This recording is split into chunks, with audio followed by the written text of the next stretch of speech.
अस्सलाम वालेकुम। आज हम बात करेंगे कायद-ए-आज़म मोहम्मद अली जिन्ना की बायोग्राफ़ी माय ब्रदर के बारे में, जो कि उनकी सिस्टर मिस फ़ातिमा जिन्ना ने लिखी और मिस फ़ातिमा जिन्ना की डेथ के 20 साल बाद 1987 में ये पब्लिश हुई। तो इस वीडियो में मैं आपके साथ इस बुक की समरी और कुछ कोट्स शेयर करूँगी। और इस बुक में 3 चैप्टर्स हैं। फ़र्स्ट चैप्टर है अ नेशन इज़ ऑर्फन्ड। इस चैप्टर में मिस फ़ातिमा बताती हैं कि कायद-ए-आज़म की डेथ कैसे हुई और बताती हैं कि कायद-ए-आज़म की हेल्थ इश्यूज़ बहुत ज़्यादा रहे उनकी सारी ज़िंदगी में, लेकिन उनके स्पिरिट्स बहुत हाई थे और वो पाकिस्तान के लिए ज़्यादा से ज़्यादा काम करना चाहते थे।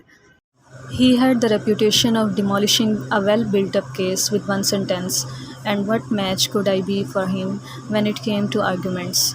On such occasions, I abandoned logic for sentiment, but your life is precious, and you must take good care of it. With a distant look in his eyes, he said, "What is the health of one individual when I am concerned with the very existence of 10 crore Muslims of India? Do you realize how much is at stake?" This was enough to silence sentimentalism, and he plunged himself deeper and deeper into the stormy ocean of political struggle to the utter neglect of his health. फिर जब कायद-ए-आज़म कराची में governor house में रह रहे थे, तो अपने health issues की वजह से ही वो पहले कोयटा और फिर ज़ियारत चले गए ताकि वहाँ का अच्छा मौसम उनकी सेहत पे कुछ अच्छे असरात डाले। लेकिन फिर वहाँ पर उनको डॉक्टर्स ने उनमें टीबी तशख़ीस किया, जो कि उनको 2 साल से था। तो उसके बाद डॉक्टर्स की एडवाइस पे उनको वापस कराची जाने का मशवरा दिया गया। तो जब वो कराची वापस आ रहे थे एरोप्लेन के ज़रिए, तो उसमें कायद-ए-आज़म की तबीयत काफ़ी ख़राब हो गई और उनको एरोप्लेन में ही ऑक्सीजन दी गई।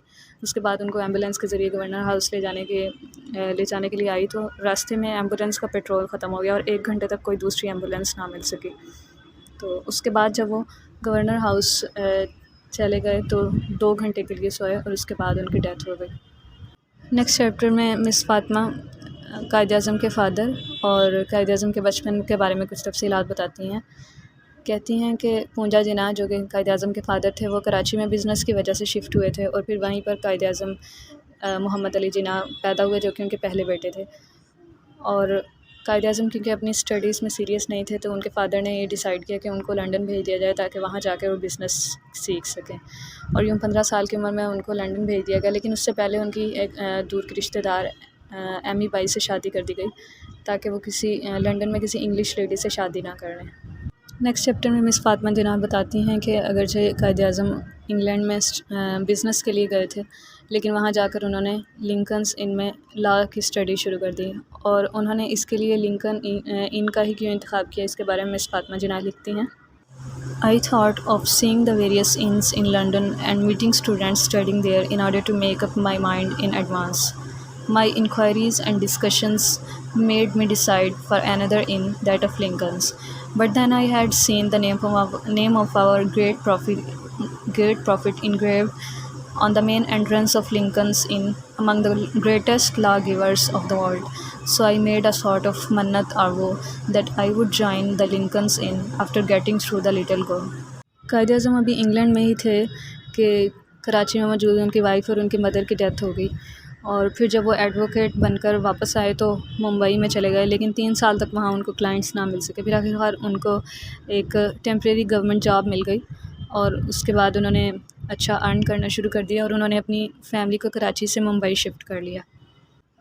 और बस इन्हीं 3 चैप्टर्स पर ये बुक ख़त्म हो जाती है। तो मे बी मिस फ़ातिमा जिन्ना ने इतना ही लिखा था या मे बी इसमें से कुछ रिमूव कर दिया गया, क्योंकि इस बुक के लिखे जाने के बाद पॉलिटिकली इसके कुछ मसाइल भी रहे, जिसकी वजह से काफ़ी अर्सा बाद पब्लिश हुई।